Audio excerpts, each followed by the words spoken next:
Alors ce soir je vais vous parler des transits puisque j'ai énormément de questions sur les transits pour arriver à comprendre.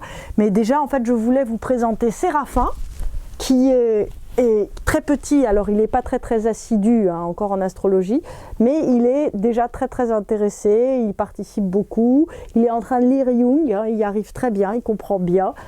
Surtout les parties symboliques évidemment puisque c'est un petit chat presque noir. Donc effectivement les chats noirs, vous savez, ont quelque chose de très lié, on va dire, à la symbolique du royaume des morts, de la grande intensité intérieure et toutes choses assimilées. Alors, on va parler des transits. Qu'est-ce qu'un transit? Et notamment, ce soir, nous allons parler des transits de Pluton. Alors déjà, techniquement, pour moi, un transit, ce n'est pas simplement... Alors, on va commencer déjà, vous savez, on a tous une carte natale. Qu'est-ce que c'est qu'une carte natale? C'est techniquement l'arrêt sur image de l'univers au moment de votre naissance. Et comme je dis souvent, quel désastre, en fait, l'univers ne s'est pas arrêté d'avancer depuis le moment où vous êtes né, il a continué de bouger.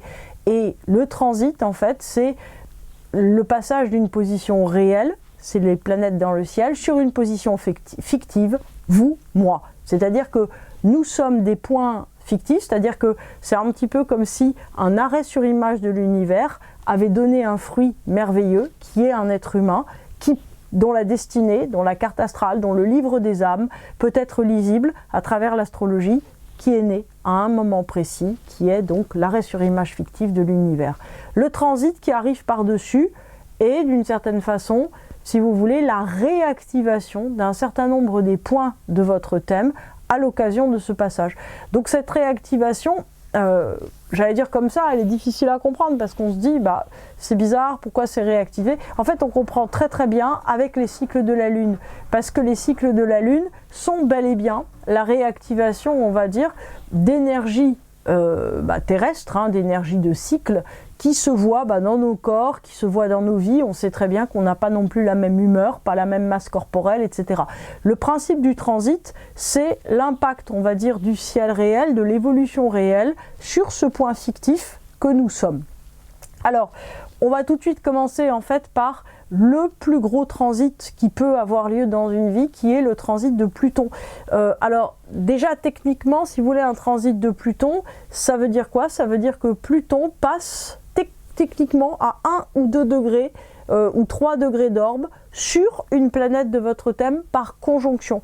Ça veut dire qu'il n'y a pour moi pas de transit par opposition, en tout cas c'est secondaire et on ne va pas en parler. Il n'y a pas de transit par carré, par quadrature, il n'y a pas de transit non plus par trigone ou par sextile ou par noville. Alors je vous le dis tout de suite, ce que je dis est parfaitement discutable, c'est-à-dire que en fait tous ces transits-là qui sont des transits indirects ont évidemment un impact très puissant sur l'individu.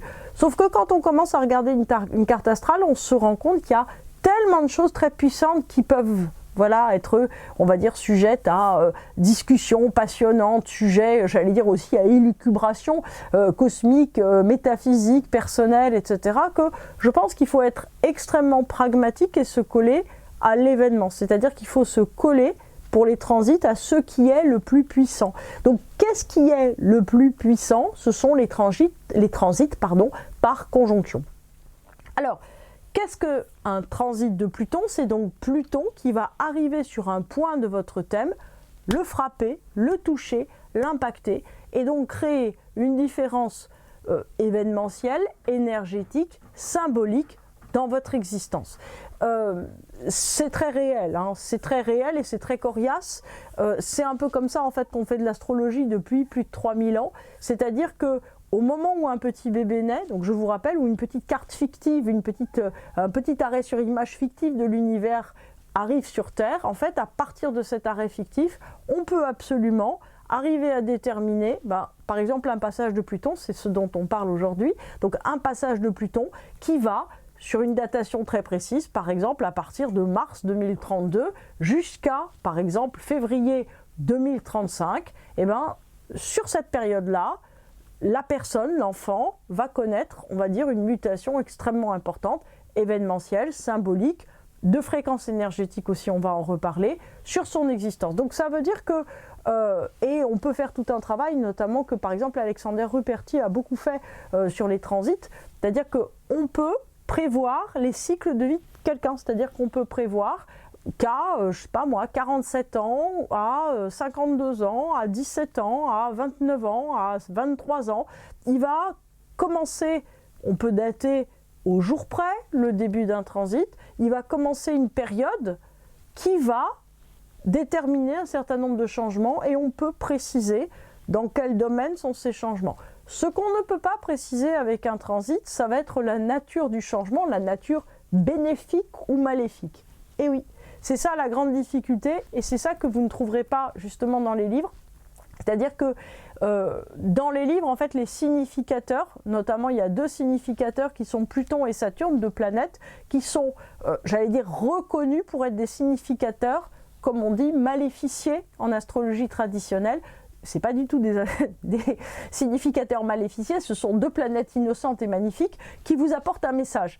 Bon, et on se dit aussi qu'il y a des grands bénéfiques, hein, comme Jupiter, ou comme Uranus ou Neptune. C'est faux aussi, il n'y a pas de grands bénéfiques, il n'y a pas de grands maléficients. Il y a des transits, ces transits sont très importants, sont très marquants. Ils ne sont en revanche pas connotés en termes négatifs ou positifs. On va voir ça. Alors, qu'est-ce qu'un transit de Pluton? Déjà, la signification, on va dire la plus basique, c'est d'arriver à comprendre que nous sommes une fréquence. Vous voyez, on va prendre un schéma électrique, on est une fréquence. Vous voyez, par exemple, on est à 220 volts. Et en fait, il y a un truc qui nous arrive dessus qui est à 20 000 volts. Voilà.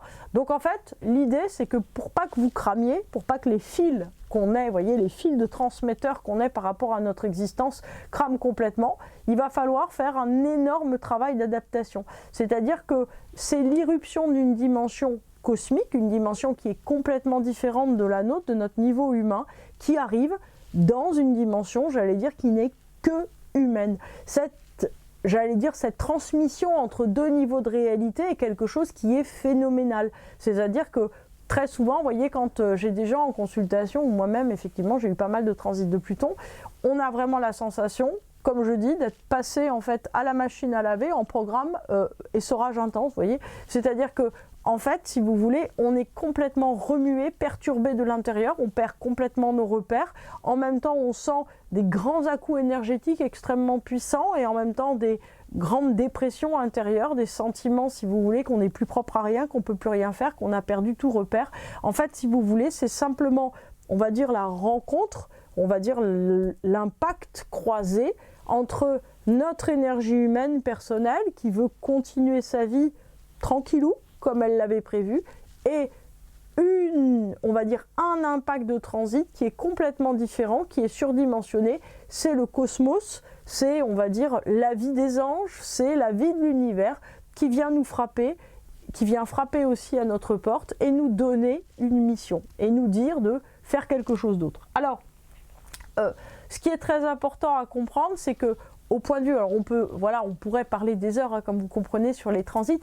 Il faut comprendre que concrètement, événementiellement, ça veut dire qu'il y a une nouvelle étape de vie qui vous est demandée.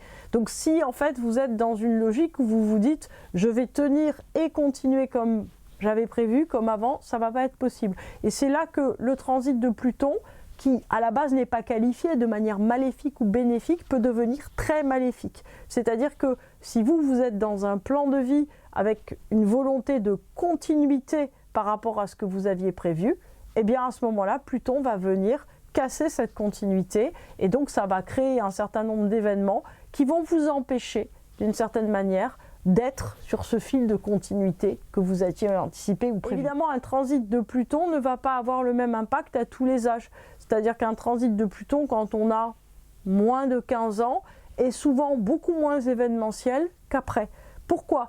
Parce que ça veut dire que le petit enfant, le jeune adolescent qu'on est, vient quelque part, si vous voulez, qu'est-ce qu'on va dire, downloader, on peut employer ce mot, ou charger, ou j'allais dire se mettre, Dan Rudier aime beaucoup le mot attunement, c'est la mise en fait au diapason avec une dimension supérieure. Donc en fait, si vous voulez, il va y avoir une rencontre entre la jeune âme et une dimension supérieure. C'est un petit peu comme si une énergie très profonde, très viscérale, très bouillonnante aussi, va venir se mettre à travers la personne et que cette personne va la développer au fur et à mesure de sa vie. Alors ça, c'est vrai à tout âge, hein. C'est-à-dire que quand on a un transit de Pluton, il y a une énergie énorme qui vient se déposer et qu'on va devoir mettre en forme, qu'on va devoir modeler comme un sculpteur et qui va devoir se transformer. Quand on a, on va dire, entre 15 et 75 ans, quelque chose comme ça, en fait Pluton est très souvent, un transit de Pluton est très souvent très événementiel,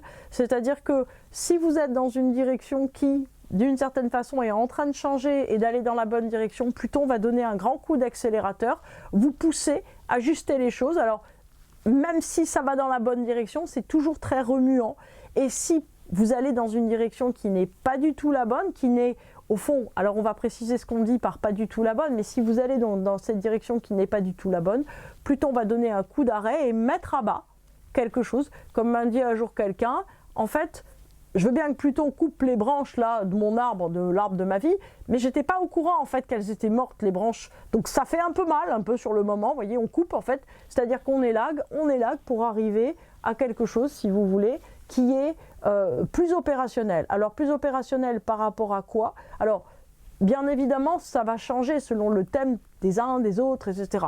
On va essayer dans le cadre de cette vidéo de dire des choses qui sont toujours vraies. Pluton, il a une visée, c'est-à-dire que sa visée, c'est de vous dire « Ah, ta vie, elle est toute petite, elle est toute rikiki, elle est toute misérable. Tu veux pas un truc grand, un truc intense, un truc dans lequel tu prennes le pouvoir, tu deviennes un leader, tu avances, tu crées quelque chose de plus grand que toi, Ça, c'est vraiment toujours, j'allais dire, la base continue du message, en fait, du transit des transpersonnels, hein, ou des planètes effectivement transsaturniennes, hein, Pluton, Uranus, Neptune. C'est-à-dire que en fait, Pluton arrive dans votre vie et il se dit « Oh, c'est petit, oh là là, qu'est-ce que c'est petit, il n'y a pas grand-chose, c'est pas terrible, on va essayer d'agrandir. » En général, comment on agrandit les choses sur Terre? Avec de la souffrance. C'est-à-dire que au fond, qu'est-ce qui fait que vous allez vous rendre compte ou que vous allez avoir envie de décupler quelque chose? C'est en général parce que vous vous rendez compte que vous avez des limites. Jusque maintenant, vous n'en étiez pas rendu compte et il y a un moment en fait où vous étouffez. Vous êtes dans une situation affective où vous dites tout va bien, etc. Puis vous tombez raide amoureux de quelqu'un, l'histoire d'amour s'arrête et vous retournez avec la personne initiale et là vous vous dites en fait je peux plus rester. Et la personne initiale, toujours aussi gentille, n'a rien changé, mais le contraste fait qu'on ne peut plus changer. C'est-à-dire que, en fait, Pluton fonctionne énormément sur la loi de contraste. C'est-à-dire qu'il essaye de vous montrer que quelque chose ne va pas dans votre vie et à partir de là, de vous forcer à en sortir. Alors, quand je dis vous forcer, c'est vrai que Pluton donne parfois l'impression d'un pilonnage événementiel sur ce qu'on est, qui est pas toujours agréable, mais en fait, il faut comprendre que ce pilonnage événementiel veut simplement vous amener à faire un pas vers un changement. Le changement, en général, on sait vers quoi il doit être. C'est-à-dire que, en fait, on est dans un enfermement, on est dans quelque chose où, en fait, on a perdu les rênes de son existence. Et Pluton dit, ah, mais attends, on va essayer de te les rendre. Alors, on va essayer, si vous voulez, de regarder très brièvement si Pluton passe sur une planète, qu'est-ce qui se passe, voilà. On va essayer, si vous voulez, de faire à deux niveaux, c'est-à-dire au niveau symbolique, quel est le message de Pluton, et au niveau événementiel, que sont, on va dire, les situations les plus courantes que moi j'ai pu rencontrer. Alors, si Pluton passe sur votre soleil, quand Pluton passe sur votre soleil, en général, vous changez de statut dans votre identité, c'est-à-dire que si vous étiez un fils, si vous étiez une fille, et bien souvent en fait vous devenez un père ou vous devenez un mère ou une mère ou vous devenez un orphelin. Souvent, si j'allais dire vous étiez un homme ou une femme célibataire, vous devenez un époux ou une épouse. Souvent, si vous étiez quelqu'un qui était à un stade de maturité de son existence, et ben vous devenez par exemple un professionnel ou vous devenez quelqu'un qui a un métier. C'est-à-dire que Pluton, en fait, vous fait changer de statut d'identité dans le monde extérieur. D'un point de vue événementiel, Pluton va souvent casser des schémas antérieurs. C'est-à-dire que Pluton qui passe sur le Soleil casse en général, j'allais dire, tous les faux rêves ou toutes les fausses envies que vous pouvez avoir. Donc souvent, si vous voulez, c'est un gros élagage en termes, on va dire, de compréhension de ce qu'on a à faire, de qui on a à être dans l'existence. Lorsque Pluton passe sur la Lune, symboliquement, c'est une mise en phase de vos émotions. Ça veut dire que, en fait, la Lune, c'est le point le plus inconscient de notre thème. C'est le point karmique aussi, qui est comme la base continue entre toutes les incarnations. Pluton, en fait, joue le rôle de faire remonter à la surface tout un tas de choses qu'on avait perdues de vue pendant des incarnations précédentes, donc, et qui, dans cette vie actuelle maintenant, ont besoin de remonter pour être réglés ou pour permettre, j'allais dire, de régler quelque chose de plus. Donc, c'est vrai que ça s'associe souvent avec beaucoup d'éléments, d'événements affectifs. Ça peut être la perte de quelqu'un, ça peut être aussi des ruptures. En positif, ça peut être des rencontres qui sont très bouleversantes, ça peut être aussi des événements assez... assez bouleversant, on va dire, en termes tout à coup d'accompagnement de quelqu'un qui est beaucoup plus vulnérable, beaucoup plus en difficulté. En tout cas, ça remue énormément le lien émotionnel que vous avez à jouer avec les autres. Si Pluton passe sur Jupiter, donc si Pluton passe sur Jupiter, normalement, j'allais dire, gère la part socio-professionnelle qu'on peut avoir. Donc là, on est à un niveau moins identitaire et plus basique. Donc si Pluton passe sur Jupiter, souvent, vous changez de carrière, vous changez de direction, vous changez de statut marital. Et c'est pas forcément négatif, ça peut être en positif. Donc il y a vraiment, si vous voulez, ce changement extérieur événementiel très fort. Au niveau intérieur, vous prenez plus de place, on va dire, sociale dans votre rayonnement, dans vos responsabilités. Quand Pluton passe sur Saturne, alors Saturne, si vous voulez, définit traditionnellement le but ultime de vie sur lequel on a à se mettre. Donc quand Pluton passe là-dessus, là, si vous voulez, pour le coup, il est sauvage parce qu'il enlève tout ce qui ne va pas en fait dans ce que vous avez à réaliser. Donc, est-ce que vous étiez au courant de tout ce que vous n'aviez pas à faire? Pas forcément. En fin de compte, le transit de Pluton sur Saturne est extrêmement positif, mais extrêmement rude à vivre parce qu'il impacte aussi souvent la santé, puisque si vous voulez, en gros, il vous enlève toutes les pertes d'énergie. Bah oui, mais en fait, si il fait ça tout en vous cassant la jambe, c'est souvent un peu plus ennuyeux. Donc, en tout cas, Pluton sur Saturne a ce but-là.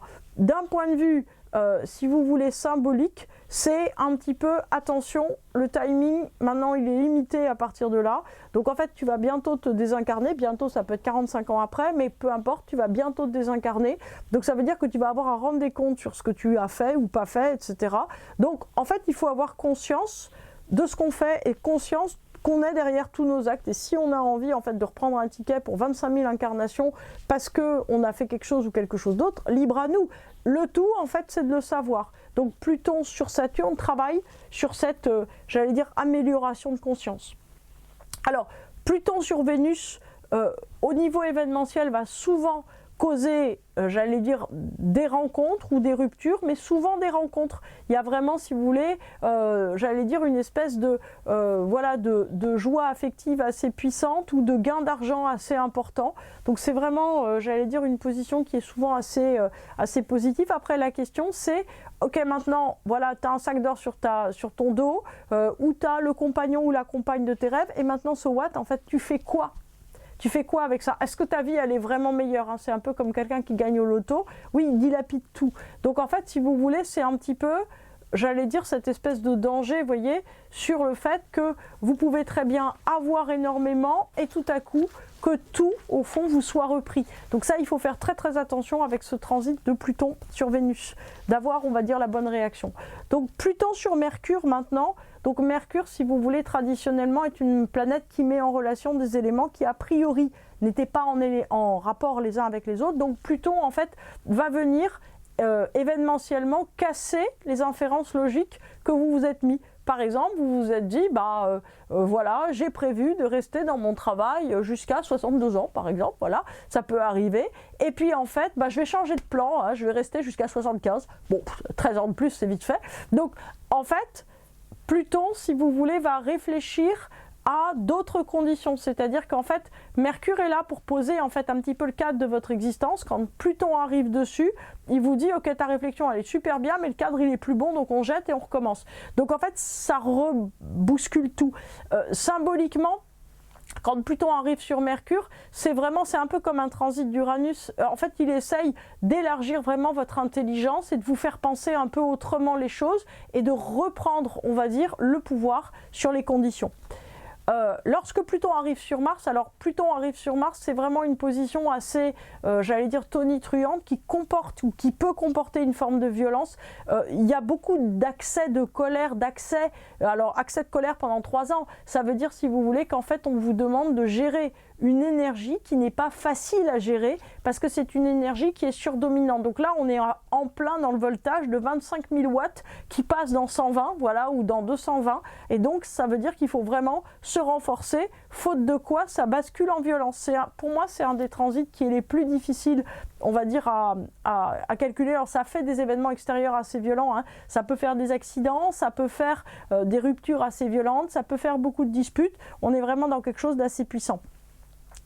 Enfin, si Pluton passe sur l'ascendant, on est vraiment dans quelque chose où en fait on pose le cadre de vie, où on pose différemment le cadre de vie de ce qu'il était posé. C'est-à-dire que ça remet en place radicalement tous les éléments autrement qu'on ne pensait. Alors, fondamentalement, si vous voulez, ce qui est certain, c'est que Pluton est très fortement générateur d'événements. Si jamais Pluton, en fait, alors déjà Pluton, il n'est pas là un jour, hein. Il est là pendant en moyenne 2 ans à 3 ans sur un point. Si on prend 3 degrés d'orbe avant, 3 degrés d'orbe après, surtout si vous avez un amas planétaire, ça peut aller jusqu'à 15 ans.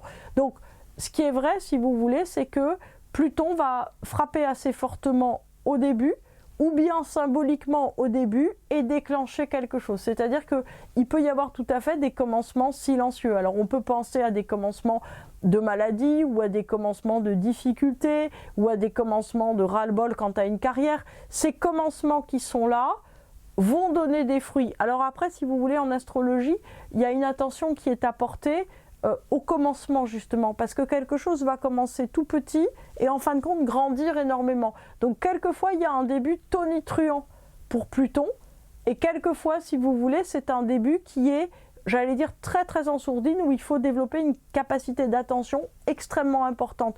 D'une certaine façon, ça va dépendre, on va dire, du degré de conscience et du degré, on va dire, de bon cadrage énergétique de chacun. C'est-à-dire que si vous êtes plutôt dans une bonne vie pour vous, il y a une forte chance que Pluton commence, j'allais dire, par quelque chose de relativement silencieux. Alors que s'il y a besoin d'un recalage radical, alors là, on le sent passer, et il y a vraiment quelque chose de très puissant.